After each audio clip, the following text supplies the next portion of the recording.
और वीडियो बन रही यूनिट 5 के ऊपर, जिसमें हमने एक्सरसाइज 5.5 की टॉपिक पढ़ने हैं। इम्पॉर्टेंट टॉपिक है डिफिनीशन ऑफ फंक्शन, और इसके अलावा एग्जांपल 20 करना है। तो फंक्शन को देखें, आपने दो सेट लेने हैं, एक सेट ए है, दूसरा बी है। फिर आपने उसकी एक रास बी करनी है, फिर आपने उससे एक रिलेशन उठाना है। उसी रिलेशन को आप फंक्शन कह सकते हैं। अगर उस रिलेशन का डोमेन फाइंड किया जाए, यानी अगर उस रिलेशन से डोमेन लिया जाए, वो सेट ए की इक्वल आ जाए, ओके। और डोमेन में हर एक एलिमेंट 1 टाइम्स आ जाए, यानी डोमेन के एलिमेंट में तकरार ना हो, रिपीटिशन ना हो, तो हम एफ को क्या बोलेंगे? फंक्शन बोलेंगे। अगर वो रिलेशन फंक्शन बना तो हम इसको लिखेंगे एफ, 2 डॉट डालेंगे, ए लिखेंगे और बी लिखेंगे। या इस तरह भी लिख सकते हैं कि ए टू बी लिखोगे, ऊपर क्या ड्रा करोगे? एफ। इसको पढ़ोगे किस तरह? F is a function from A to B, ये इस तरह रीड होगा। एग्जाम्पल 20 में ये चीज़ क्लियर कर देते हैं। देखिए फंक्शन के लिए क्या कंडीशन थी। फंक्शन के लिए ये कंडीशन थी कि आप उस रिलेशन का डोमेन निकालोगे, वो डोमेन किसकी इक्वल होगा? फर्स्ट सेट यानी ए की इक्वल। और फिर डोमेन में रिपीटिशन नहीं होगी। डोमेन किसे कहते हैं? फर्स्ट एलिमेंट को क्या बोलते हैं? डोमेन। अब देखिए ये एग्जाम्पल 20 है। एग्जाम्पल 20 आपको क्या कहता है? आपको एक सेट ए गिवन है, फिर दूसरा सेट बी गिवन है, फिर एक क्रॉस बी ऑलरेडी अगर आप करना चाहते हैं तो कर ले, वरना उन्होंने किया हुआ है और उससे रिलेशन उठाए हैं। ये एक रिलेशन उठाया कहते हैं। इसके मुतालिक कहते हैं कि क्या ये फंक्शन होगा। इसके मुतालिक भी आपने रिमार्क देने हैं, इसके मुतालिक आपने रिमार्क देने हैं, इसके मुतालिक भी आपने रिमार्क देने हैं। तो नंबर 1 की तरफ देखिए, F1 किसकी बराबर है? 1, A, 2, B। तो फंक्शन किसे कहते हैं? फंक्शन के लिए कितनी कंडीशन सेटिस्फाइड होनी चाहिए? तो पहला कंडीशन ये है कि इस F1 का डोमेन चेक करेंगे। डोमेन फर्स्ट एलिमेंट को कहते हैं, इसमें फर्स्ट एलिमेंट 1 और 2 है। फिर देखेंगे कि क्या ए के बराबर है? नहीं, ये ए के बराबर नहीं है, क्योंकि ए में क्या है? 1, 2, 3। तो इसकी तो फर्स्ट कंडीशन सेटिस्फाइड नहीं हो रही। सेकंड की तरफ बिल्कुल ही नहीं जाओगे, सिंपल कहोगे simply F1 is not a function. F1 function नहीं है, क्योंकि कंडीशन 1 सेटिस्फाइड नहीं। दोनों कंडीशन क्या होनी चाहिए? अगर आप इसका डायग्राम, एरो डायग्राम डालना चाहते हैं, एक सेट ये होगा, एक सेट इधर लिखोगे ए, इधर लिखोगे बी।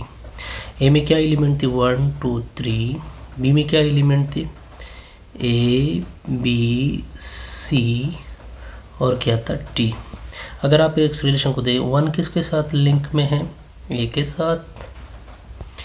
और 2 किसके साथ लिंक में है? बी के साथ। ये इसकी किसकी एरो डायग्राम हो गई? इसको बोलते हैं एरो डायग्राम। ये इसकी एरो डायग्राम भी साथ साथ हो गई। अब आते हैं नेक्स्ट F2 की तरफ आते हैं। Question number 2। F2 में क्या किया है? 1, A, 2, B, 3, C, 3, D। कहते हैं इसको चेक कर दे कि ये फंक्शन है या नहीं है। फंक्शन के लिए हमने कितनी कंडीशन पूरी करने होते हैं? 2। सबसे पहले इस F2 का डोमेन चेक करते हैं। F2 की डोमेन में है 1, 2, 3, 3। यानी सेट में तो एक एलिमेंट को 2 बार नहीं लिख सकते, तो 3 को 1 टाइम लिखोगे।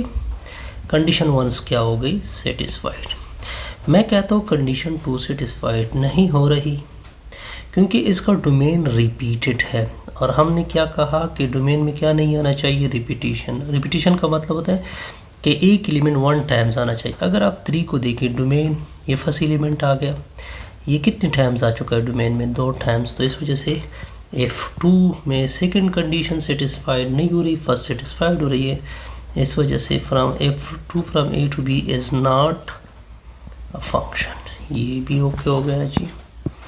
नेक्स्ट थर्ड की तरफ आते हैं। थर्ड क्या है? थर्ड है F3 1A के साथ लिंक में है, 2A के साथ में लिंक में है, देखिए 3D। अब हमने चेक करना है कि क्या ये फंक्शन है या नहीं है। अब मेरा रिमार्क है, अब इसका पहले आपने दो कंडीशन चेक करने होते हैं फंक्शन के लिए। F3 का अगर आप डोमेन निकाल दें, उसमें है 1 2 3, क्या ये फर्स्ट सेट की इक्वल है? क्या एक ही एलिमेंट यही है? बिल्कुल। अब देखिए 1 डोमेन में 1 टाइम्स आ चुका है, 2 डोमेन में देखिए 2 देखिए कहीं पे भी नहीं है, 3 हर एक एलिमेंट डोमेन में 1 टाइम्स आ चुके हैं। तो हम लिखेंगे नो रिपीटिशन। नो रिपीटिशन किस में? रिपीटिशन का मतलब होता है कि हर एक एलिमेंट को कितनी टाइम्स आना चाहिए? 1 टाइम। फर्स्ट कंडीशन से सेकेंड कंडीशन फेयर।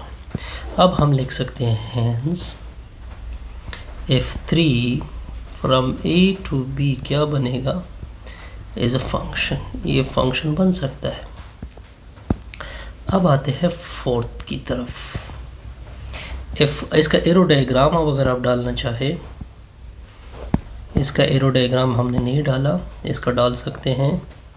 ये A हो गया, ये B हो गया। सेकंड A में क्या है? 1 2 3, इसमें क्या है? A B C D। 1A के साथ कनेक्टेड है, 2B के साथ कनेक्टेड है, 3C के साथ भी कनेक्टेड है, 3D के साथ भी कनेक्टेड है। इसका एरो डायग्राम डालते हैं। गुड, इसको बोलते हैं एरो डायग्राम। ये हो गया, ये भी हो गया। इधर F3 आएगा, A की एलिमेंट 1 2 3, B की element A B C D। 1A के साथ, 2BA के साथ, 3D के साथ, ये फंक्शन है। अब आते हैं F4 की तरफ।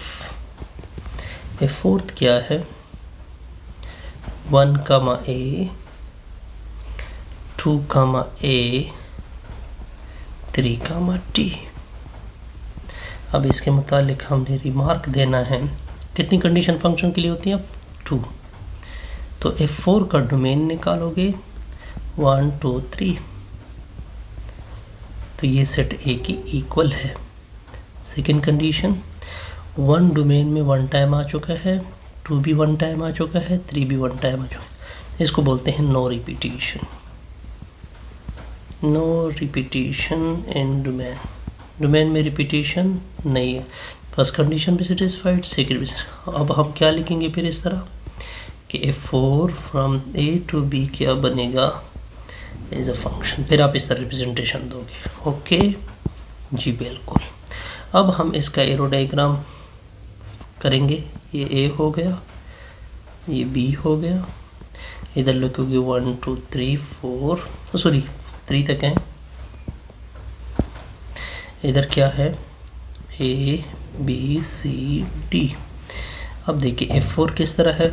1A के साथ कनेक्टेड है, 2B A के साथ कनेक्टेड है, 3 किसके साथ कनेक्शन में है? D के साथ। अब देखिए ये पूरा हिस्सा भी ले रहा है, हर एक से एक एक लकीर है, तो इस वजह से ये क्या बनता है? फंक्शन बन जाता है।